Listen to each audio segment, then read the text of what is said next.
अब रुक करते हैं महासमर की तरफ। चुनाव से जुड़ी हुई बड़ी जानकारी आ रही, बिग ब्रेकिंग इस वक्त की आपको बता दें, इलेक्शन ब्रेकिंग बड़ी जानकारी निकल कर सामने आ रही है। लोकसभा चुनाव के दूसरे चरण की वोटिंग लगातार जारी है। सुबह 7 बजे से वोटिंग हो रही। यूपी की 8 लोकसभा सीटों पर सुबह से मतदान चल रहा है। सभी मतदाता अपने मताधिकार का इस्तेमाल कर रहे हैं। सबसे ज्यादा अब तक अमरोहा में 52.02% मतदान हुआ है। बागपत में अगर बात करें तो 42%, 92% वोटिंग हुई है। अलीगढ़ में 3 बजे तक 44.03% वोटिंग हुई है।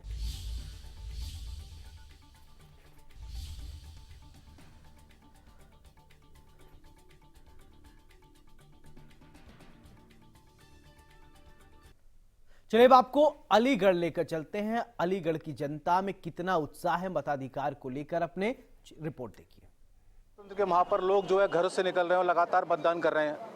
आप देख सकते हैं तस्वीरों से कि अभी भी दोपहर के समय भी जो भीड़ है आपको लगातार दिखाई पड़ रही होगी और ये लोग घरों से बाहर निकल के मतदान करने के लिए उमड़ रहे हैं। सबसे पहले दिखाऊंगा आपको तस्वीरों के माध्यम से कि ये सेल्फी पॉइंट बनाया गया है। लोग यहाँ पे मतदान करने के बाद आते हैं और अपना अपना फोटो जो है कैमरों से कैद करते हुए नजर आ रहे हैं। लोगों में मतदान को लेकर काफी उत्साह है और लोग वोट कर रहे हैं। बातचीत करते हैं इनसे, आखिर किन मुद्दों पर उन्होंने वोट किया है। मैडम क्या नाम है आपका? सुधा सिंह। आपने मतदान कर दिया? जी हाँ। क्या मुद्दे रहे? विकास का ही मुद्दा है आगे। हाँ जी, मोदी अच्छे। इतनी गर्मी पड़ रही है, दोपहर का समय 1:30 बजे है, आप लोग मतदान करने के लिए आए हैं, तो क्या कुछ मुद्दे रहे आपके जिसको लेकर आपने मतदान किया? महंगाई बहुत हो गई है, विकास होना चाहिए, देश का विकास नहीं हुआ है। मेन तो यही है कि बेरोजगारी बहुत ज़्यादा है, युवाओं को रोजगार मिलना चाहिए, महंगाई कम होनी चाहिए। इतनी छोटी से सैलरी में घर चलाना बहुत भारी पड़ता है। तो जो हम उम्मीद करते हैं मोदी जी से, हम जो आने वाली सरकार है उससे, कि भाई एटलीस्ट इस तरफ जरूर ध्यान देखें कि जो महंगाई है उसको कम करें, जिससे कि एक आम जनता आसानी से अपना जीवन यापन कर सके। 10 साल का कार्यकाल रहा है प्रधानमंत्री का। एज ए प्रधानमंत्री आप उन्हें किस तरीके से देखते हैं? इसमें कोई दो राय नहीं है कि इससे सशक्त ना प्रधानमंत्री कभी आया है ना आएगा। जिस तरीके के देश की मतलब जिस तरीके के देश की तरक्की आज हम जहाँ पर खड़े हैं, आज जिस जगह दुनिया हमें सलाम करती है, उसकी वजह मोदी जी हैं। कुछ और लोग हैं हमारे साथ, उनसे बातचीत करेंगे और जानेंगे कि आखिर मतदान कैसा रहा। मतदान हो गया सर आपका? हाँ, हो गया था, मतदान हो गया। अच्छा, क्या मुद्दे रहे जिनके लेकर आपने मतदान? मुद्दे यही है कि पहले तो राष्ट्र हित में जो है क्या है, और जो है विकास, डेवलपमेंट, और जिस तरीके से डेवलपमेंट 10 साल हो रहा है उसी तरह हम चाहते हैं कि आने वाले 5 साल भी डेवलपमेंट और ज़्यादा हो। जो जो चीज़ें रह गई हैं, जिस चीज़ के लिए सरकार को समय नहीं मिला, उस चीज़ का समय पर्याप्त मिल सके, उसी हित में जो है हमने राष्ट्र हित में जो आज वोट दिया है। दोपहर का समय 1:30 बज रहा है, लगभग गर्मी है, उसके बावजूद भी लोग जो है मतदान में आ रहे हैं। क्या कुछ कहेंगे इससे? कहीं ना कहीं लोगों में उत्सुकता है मतदान के लिए। ये तो स्वाभाविक सी बात है कि राष्ट्र हित की जो भावना है जो आज की हमारी जनता में है, उस जनता की राष्ट्र हित की भावना को देखते हुए जो लोगों में जोश है, उसी जोश का ये अनुमान है कि अभी जो 12 बजे तक जो है 30% मतदान पूरे अलीगढ़ डिस्ट्रिक्ट का हो चुका, जो कि पिछली बार की अपेक्षा 5% जो है ज़्यादा है। तो ये कहीं ना कहीं राष्ट्र हित से मुद्दा जुड़ा हुआ है, इसलिए पब्लिक का जो है रुझान। मैम क्या नाम है आपका और किस तरीके से देखती है महिलाओं के लिए जो कामकाज किए सरकार ने? मेरा नाम नेहा अग्रवाल है।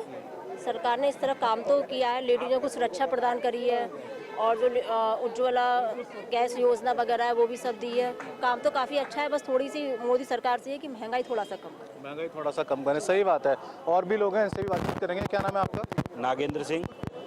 वोट डाला आपने? हाँ, डाल दिया। तो क्या मुद्दे रहे जिसको लेकर आप यहाँ वोट डालने के लिए आए? मुद्दा मेरे हिसाब से सबसे बड़ा मुद्दा विकास का है, जो पिछले 10 सालों में जो मैंने अनुभव किया है। आगे जाके कि उस तरह ये, क्योंकि ये पिंक बूथ है और यहाँ पर देख सकते हैं व्यवस्था है कि एक कूलर लगाया है ताकि गर्मी बहुत है, और गर्मी से बचने के लिए जो महिलाएं देख सकते हो तस्वीर तो आराम कर रही हैं यहाँ पर कुछ महिलाएं। और सामने जो पानी की व्यवस्था भी की गई है, वो गर्मी में पानी जो प्यास लगती है बहुत तेज़ लगती है, तो जो पानी है उसकी व्यवस्था की गई है। साथ ही तमाम जो सुविधाएं वो इस बूथ पर लगाई गई हैं, और यही कारण है कि लोग जो है इतनी गर्मी होने के बावजूद भी घरों से निकल रहे हैं और मतदान कर रहे हैं। तो कहीं ना कहीं ये लोकतंत्र के लिए बड़ी अच्छी बात है कि लोग जो इसको समझ रहे हैं, घर से बाहर निकल कर मतदान करने के लिए जो बूथ स्थल वहाँ पहुँच रहे हैं, लोगों जो अपना प्रत्याशी है उसको चुनने के लिए घरों से बाहर लगातार निकल रहे हैं। मैं प्रदीप पुंडीर, इंडिया न्यूज़, अलीगढ़। तो महासमर में अब हम आपको ग्राउंड जीरो पर लेकर चलेंगे। हमारे सहयोगी जो कि सुबह से पल पल की आप तक अपडेट पहुंचा रहे हैं और आप तक ताजा अपडेट क्या है बताते हैं। बुलंदशहर से हमारे सहयोगी पुनीत शर्मा जुड़ेंगे, और फिर इसके बाद लखनऊ से अमलेंद्र, लोनी से संतोष चौहान, ग्रेटर नोएडा से रजत। तो सबसे पहले बुलंदशहर से पुनीत शर्मा, आप बताइए ताजा अपडेट क्या है। बिल्कुल, देखिए अगर ताजा अपडेट की बात करें तो शाम 4 बजे तक जो बुलंदशहर का मतदान है वो 47.7% हो चुका है। और मेरे पीछे जिस तरीके से शाम होती जा रही है, आप देख सकते हैं कि किस तरीके से यहाँ लाइन लगी हुई है, बाकायदा अपनी बारी बारी का इंतजार कर रहे हैं। और यहाँ काफी भीड़ अब होने लगी है, क्योंकि शाम जिस तरीके से होते नजर आ रही है तो कहीं ना कहीं वोटों की जो संख्या है, भीड़ भाड़ होने लगी है। आप सुरक्षा व्यवस्था की बात करें तो देखिए यहाँ पर ये बीएसएफ के जवान चुस्त और मुस्त खड़े हुए नजर आ रहे हैं, बाकायदा एकदम अलर्ट खड़े हुए हैं। और अगर वोटिंग की बात करें तो यहाँ पर जो वोट चल रहा है, वोटिंग हो रही है, क्योंकि शाम अब होने वाली है। 6 बजे आने के लिए अभी मात्र 1.5 घंटे का समय है। तो कहीं ना कहीं अगर वोटरों की बात करें तो वो घर से निकल रहे हैं और वोट करने के लिए लगातार यहाँ पहुंच रहे हैं। जी चलिए, संतोष चौहान लोनी से मेरे सहयोगी जुड़े हैं। संतोष, क्या है ताजा अपडेट, बताएं। जी, अभी आपको बताया कि जिस तरीके से सुबह से जो आज मतदान शुरू हुआ था, उसके बाद आज जो तेज धूप के कारण बीच में जो है थोड़े से जो मतदाता थे वो कहीं ना कहीं रुक गए थे, कम संख्या में आ रहे थे। और अभी जैसे ही शाम को संतोष, तस्वीरें दिखाते हुए अपनी बात पूरा कीजिए। जी जी बिल्कुल, मैं अपने सहयोगी से कहूंगा कि एक बार दिखाएं कि ये जो मतदान केंद्र है और इसमें अभी भी महिलाएं भी और बहुत सारे जो मतदाता है वो भी अभी यहाँ जो है लगातार अंदर जा रहे हैं। और ये जो बूथ है उसमें अभी यहाँ वोटिंग चल रही है। और जिस तरीके से अभी बहुत सारे सहयोगी हमारे जो यहाँ पे जो है, मैं कहूंगा कि एक बार दिखाए कि यहाँ वोट डाल के भी आ चुके हैं। आपने वोट डाल दिया है? अच्छा, वोट डालने आपने डाला है?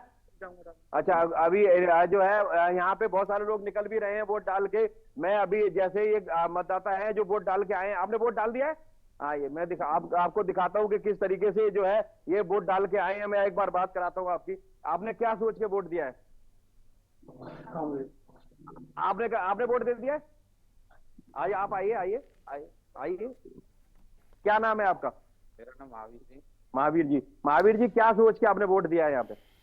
चाहेंगे कि जो हमारे जो प्रधानमंत्री है वो अच्छे प्रधानमंत्री बने, और जो उनका चलिए ठीक है। रजत मेरे सहयोगी, ठीक है, ग्रेटर नोएडा चलते हैं। ग्रेटर नोएडा में ताजा अपडेट क्या है, रजत बताएंगे। रजत बताइए, क्या है ताजा अपडेट आपके पास? देखिए बिल्कुल सौरभ, जिस तरीके से गौतम बुद्ध नगर जो कि यूपी के हॉट सीट कही जाती है, जहां से डॉक्टर महेश शर्मा बीजेपी से प्रत्याशी है, वहीं इंडिया गठबंधन सिंह से महेंद्र सिंह नागर को बनाया गया है। तो कहीं ना कहीं शहरी वोटर और ग्रामीण वोटर में फर्क है, क्योंकि सुबह सुबह जब हमने देखा है कि सुबह 6:30 बजे ही जो शहरी इलाका है वहां पर वोटरों में काफी इजाफा हुआ था, लेकिन जैसे जैसे दोपहर का समय हुआ तो जो संख्या थी वो घटती गई है। अभी तक की माने तो वोटिंग परसेंटेज नोएडा के अंदर 43 यानी कि 43% हो पाया है। तो कहीं ना कहीं जो आंकड़ा था, जो कि हम नोएडा वो क्षेत्र है जहां पर नोएडा जिलाधिकारी ने पहले से ही लोगों को जागरूक किया गया था, कैंपेनिंग की गई थी, नुक्कड़ नाटक किए गए थे, लेकिन उस हिसाब से देखा जाए तो लगभग शाम के 5 बजने वाले हैं, कहीं वोटिंग परसेंटेज है वो प्रथम चरण के मुकाबले ही होती हुई नजर आ रही है। तो कहीं ना कहीं परसेंटेज है वो बढ़ सकता है 5 या 6 बजे के बाद। उम्मीद है तो कहीं ना कहीं जिस तरीके से लोगों को जागरूक किया गया था, हो सकता है कि मौसम में काफी दोपहर के समय गर्मी का मौसम था, तो अब 5 बजे के आसपास लोगों का आना शुरू होता है, तो कहीं ना कहीं जो वोटिंग परसेंटेज है वो पहले से बेहतर होगी। लेकिन वही ग्रामीण क्षेत्रों की बात की जाए तो वहां पर शहरी इलाकों से वोटिंग परसेंटेज में काफी इजाफा हुआ है। अब हालांकि सुबह के समय शहरी क्षेत्रों में काफी इजाफा हुआ है, लेकिन दोपहर के समय ग्रामीण क्षेत्रों में काफी इजाफा देखा गया है। अभी तक की माने तो लगभग 43% पूरे गौतम बुद्ध नगर में वोटिंग परसेंटेज हो चुका है। तो कहीं ना कहीं लोगों में काफी उत्साह है, क्योंकि लोकतंत्र का पर्व बिल्कुल है, लोकतंत्र का महापर्व है, उत्साह होना भी चाहिए रजत। और 5 साल में एक दिन ही मौका मिलता है जनता को, चाहे जिसको वोट दे। अमलेंद्र प्रताप सिंह हमारे साथ लखनऊ से जुड़े हैं। अमलेंद्र, वोट प्रतिशत पिछली बार की अगर बात करें, परसेंटेज कम हुई थी और कमोबेश इस बार भी ऐसी स्थिति देखने को मिल रही है। वजह क्या आपको लग रहा है, क्यों जनता जो है वोट कास्ट कम कर रही है? क्या वजह आपने फाइंड आउट किया? सौरभ, देखिए सबसे बड़ी चीज ये है कि एक आप मौसम की मार कर सकते हैं। जो इसमें टेम्परेचर है, टेम्परेचर ज्यादा है कि हर साल की अपेक्षा टेम्परेचर बहुत बढ़ा हुआ। और सबसे ये है कि टेम्परेचर के साथ साथ दोपहर में वोटिंग परसेंटेज कम होती है, या तो सुबह होती है, सुबह के बाद ज्यादातर वोटिंग आप मान लीजिए 60% वोट सौरभ शाम के समय में लोग निकलते हैं। लेकिन ये आपका जो टेम्परेचर है ये सबसे ज्यादा नुकसान इसलिए करता है क्योंकि शाम में 5 बजे तक 6 बजे तक भी गर्म हवा और धूप का असर रहता है शाम में ज्यादातर। लेकिन जो सुबह वोटिंग हो रही है वो वोटिंग अपने आप में एक रिकॉर्ड होती है कि वो ज्यादा अगर खींच ले गई है तो वो अपने आप में रिकॉर्ड को मेंटेन कर लेती है। पिछले जो पहले फेज का था, पहले फेज की अपेक्षा इस फेज में सौरभ वोटिंग परसेंटेज बढ़ने की उम्मीदें हैं क्योंकि लगातार कंपेन है। हर पार्टी के लोग जो हैं, नेता से लेकर बड़े लोग जो भी हैं वो अपना कंपेनिंग में ये जोर दिए हैं कि परसेंटेज बढ़े।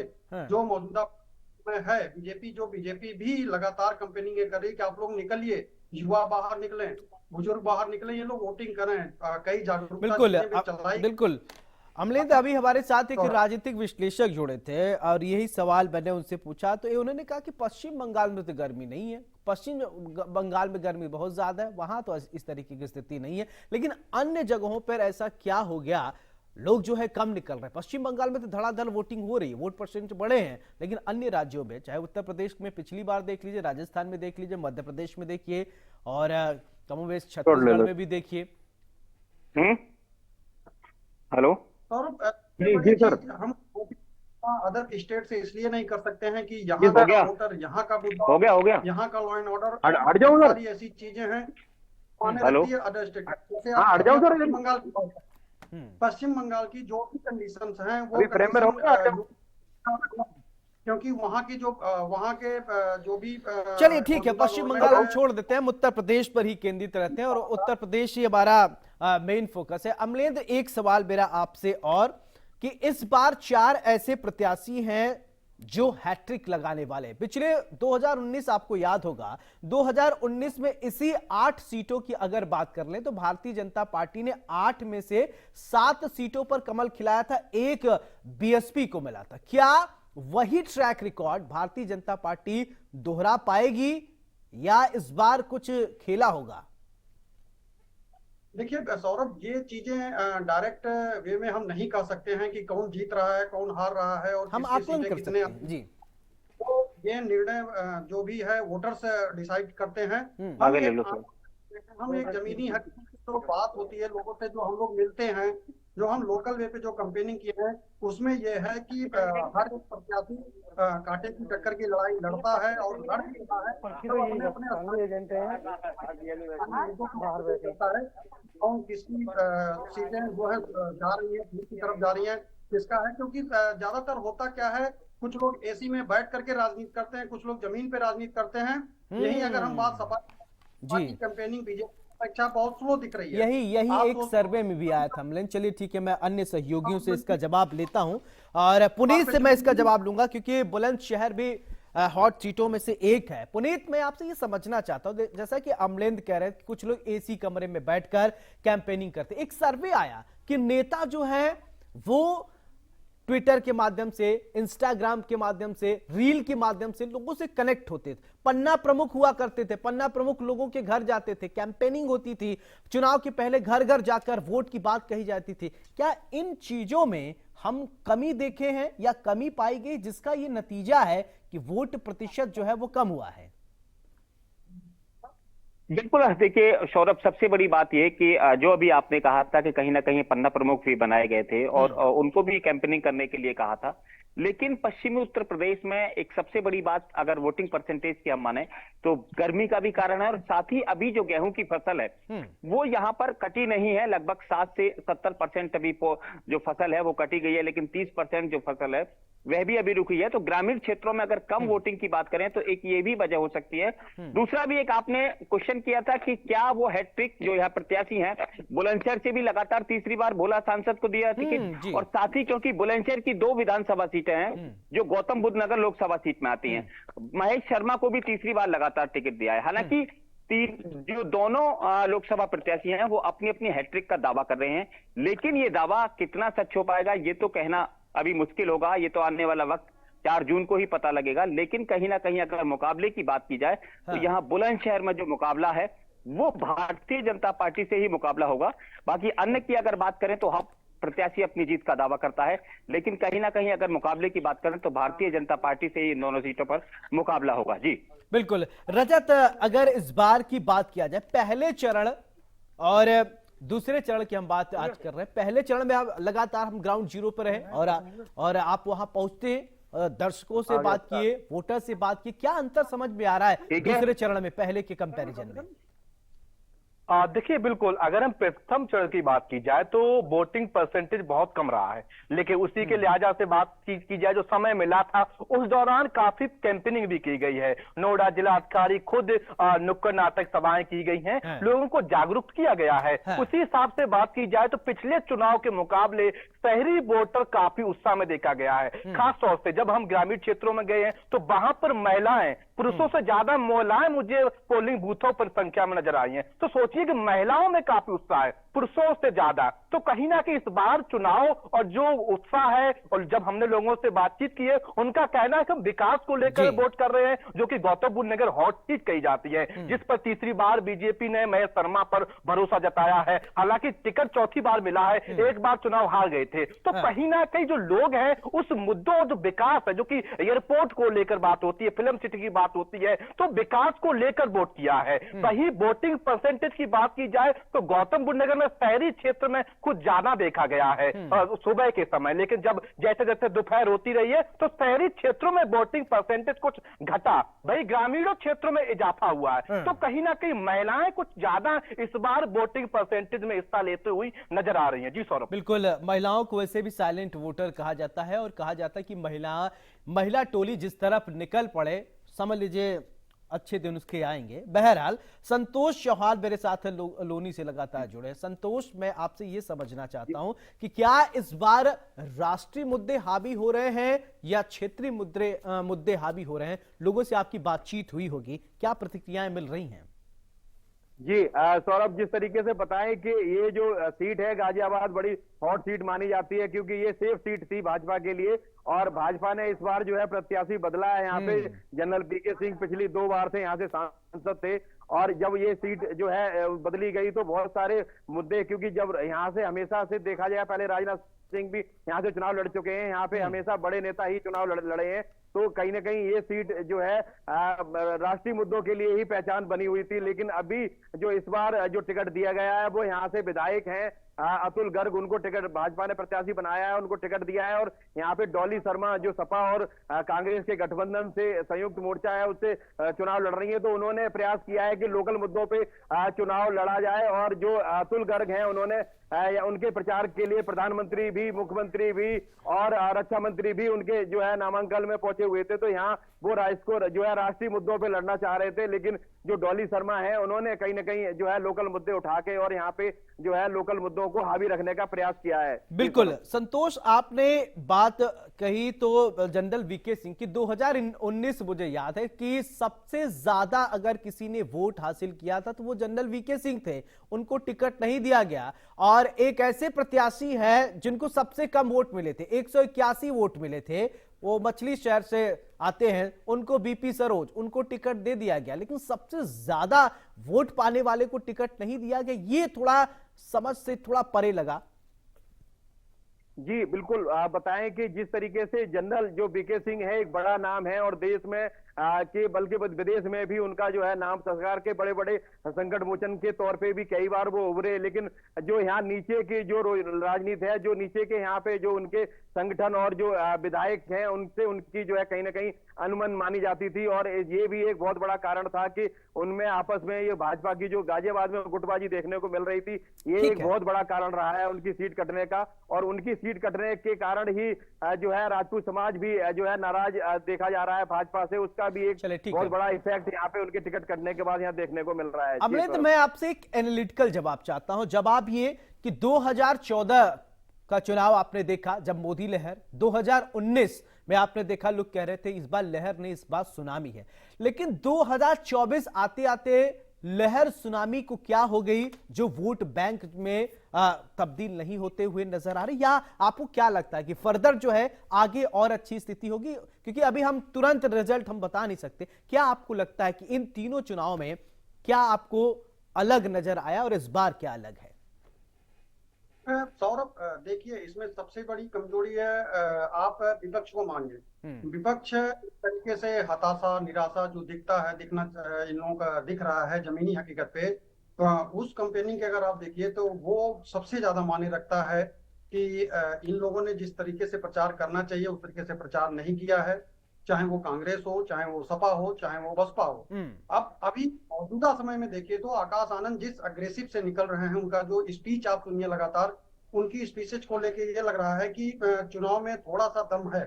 पहले आप ध्यान दीजिए सौरभ, पहले किस तरीके से कंपेन होती थी, स्पीकर और पैम्पलेट और जनसंपर्क लोगों से लोगों पे कंपेन, ये सारी चीजें अरे आप फ्रेम आ रहे हो, अजीब इंसान लगता है कि नहीं विपक्ष की जगह है, नींद डालने का वोट क्या ये तो विपक्ष की कंपेनिंग होती है। विपक्ष की कंपेनिंग निहायत ही स्लो, जिसे हम कहते हैं, रुचि बहुत ज्यादा न दिखाना है। अब इंटरनल जो भी हो, चाहे वो जनता के बीच में गलत मैसेज जाए ना जाए, इसको लेकर के मूवमेंट में प्रत्याशी का नाम डिसीजन करना और प्रचार नहीं करना। पहले आप देखिए सौरभ कि 2 महीना 3 महीना पहले प्रत्याशियों के नाम की घोषणा होती थी, प्रत्याशी फील्ड में जाकर के प्रचार करते थे, सुबह से शाम पूरी कंपेनिंग होती थी, रात 8-8 बजे तक लाउड स्पीकरों से गाने चलते थे, गाने के रूप में कंपेनिंग होती थी और पैम्पलेट बंटते थे, लोग डोर टू डोर जाकर कंपेनिंग करते थे। ये सारी चीजें कम हो रही हैं। आप भी ये एक तरीके से बोलिए कि जो आप 5 साल बैठे रहे, 4-4.5 साल आप बैठे रहे, आखिरी महीने में आप ये सोचते हो कि मैं कंपेनिंग करके चुनाव में उतर करके मैं पूरे चुनाव को कब्जा कर लूं, ये तो एक तरीके से नामुमकिन है। जनता के दिमाग में अभी भी वो पुराना कॉन्सेप्ट है सौरभ कि आप मेरे दरवाजे नहीं आए, मैं आपको वोट नहीं दूंगा।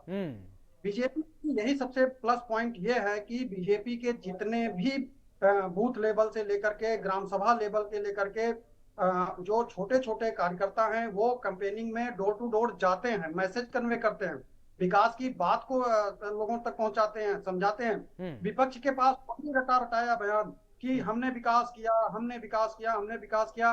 तो क्या जो इधर 10 साल में इधर जो भी मौजूदा समय है, क्या इसमें जो विकास हुआ, जो उसको मौजूदा पार्टी जो है इसको भी भुनाती है। ये अपना खैर ये एक कहानी की तरह हो गई। अमलेंद एक राजा था, जैसे कहानी की शुरुआत होती थी। बहरहाल रजत, मैं आपसे ये समझना चाहता हूं कि अब अगर बात किया जाए, क्योंकि अब इस समय वक्त हो रहा है लगभग 4:52 हो रहा है, धीरे धीरे जो है वो टेम्परेचर कम होगा, लगभग 1 घंटे ही बाकी हैं। अब मान के चला जाए कि वोट प्रतिशत में बहुत तेजी से बढ़ोतरी होगी, लोग अपने घरों से निकलना शुरू हो गए हैं, बूथों पर पहुंच रहे हैं।